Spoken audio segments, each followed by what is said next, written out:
I believe, was from Barnett Shoals School. Nathaniel's from Hillsman. Colin is from Hillsman. So, Colin, will you please come up and read your essay for our audience?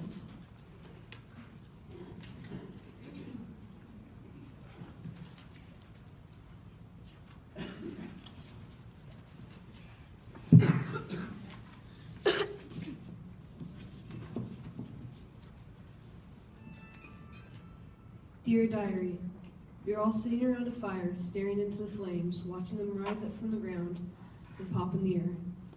I'm sitting next to my friend John, who is staring into the flames like it's the most important thing in the world. Sitting across from him is Brad. Most of the time, Brad is very quiet and only talks when he is asked a question. Even though Brad is quiet, he is one of the fastest soldiers in our camp. One time when he was hunting, Brad was about to shoot a deer when his gun jammed. Instead of running to tell another soldier with a gun, he just ran and tackled the deer and then killed it with his knife. Jack is a very talkative soldier. Sometimes he talks so much we all have to tell him to shut his mouth. Even though Jack is very talkative, he's a very good fighter. But the thing that's different about him is that he prefers to use swords and knives instead of guns. I just hope this war doesn't change the people who we are. It's a cold night and we're all about 1 foot away from the fire. We all have our hands right in front of the flames, but they're still freezing. My toes and fingers are turning black from the cold nights that we've had.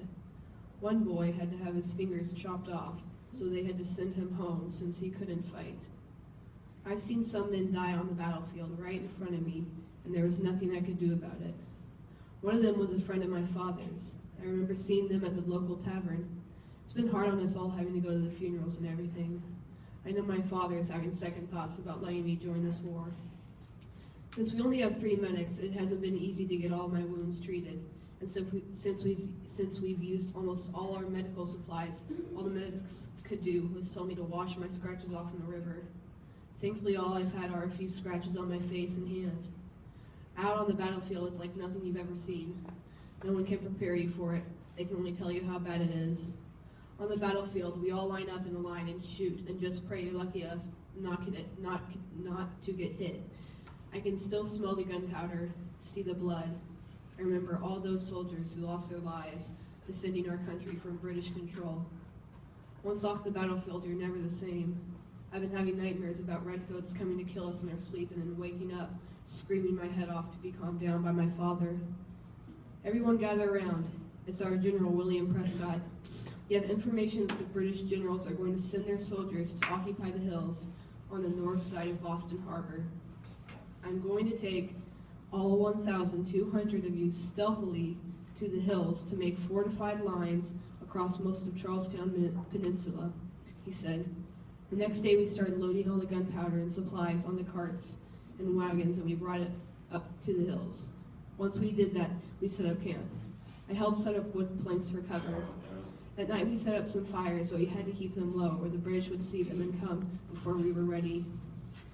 That night I kept on thinking about it and hardly got any sleep at all. It was afternoon and some men were preparing bread and soup for lunch in a big pot over fire when I heard it. At first it was just a small thump, but then it got closer and closer and louder, and soon I saw it coming over the horizon. It was the redcoats. First I saw only maybe 20 or 50 of them, but then I saw them all. They had at least double our size. I told our general and he alerted the rest of the men. They must have been alerted of us being here because they're not supposed to be here yet, he told the men, to take our positions and fire. We fired the first shot. At first we were winning the battle, but it didn't last long at all. Soon they all started firing back and seemed to do way more damage. 5 men to my left were shot. I saw Jack throw a tomahawk and hit a redcoat in the chest. Brad was running back and forth bringing gunpowder to all the soldiers. He had to work hard to keep his balance because his boots were slipping on the wet ground.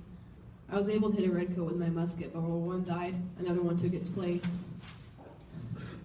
Soon we were down to hardly any men at all, and we were running low on gunpowder.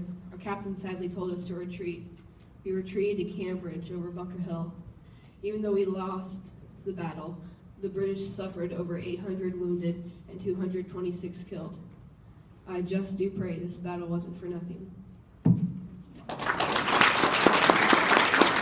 Thank you, Colin. This reminds us that a lot of very young boys did fight in the Revolutionary War. and God bless America. We have for you a badge.